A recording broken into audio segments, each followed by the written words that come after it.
saw him as a leader of the minority. He's the leader of the alternative government in the House. And therefore, he's not just carrying his own personal emotions. Because for the past, he's been making here comments that are almost personal. Yes. That should not be the case.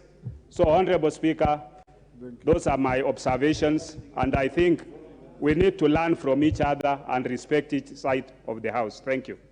Lillian Kogo. I'll give you. Thank you so much, Honorable Speaker. And the ruling which you have made, Honorable Speaker, is facts on sheet.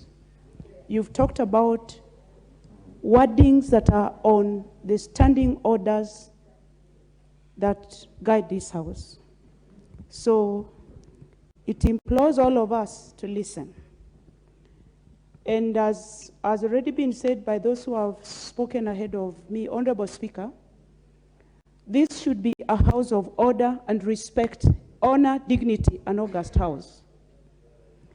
And I had mentioned this earlier, Honorable Speaker, and I like it when ranking member of parliament in the person of the Honorable Mbadi gives his advice as a member to his brother and majority leader.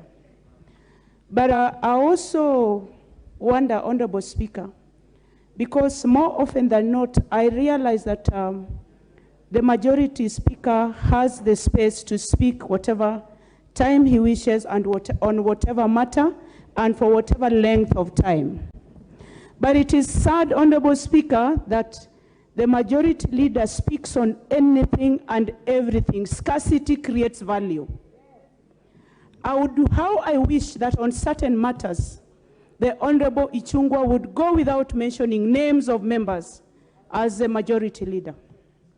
Because you're dealing with members of parliament who are also politicians. And when they are adversely mentioned in the House, Honorable Speaker, they are bound to answer. And this is what creates chaos. If we would have our majority leader and our minority leader sit together, I think this House would take better direction in terms of its debate and our responsibilities to the nation. I thank you, Speaker.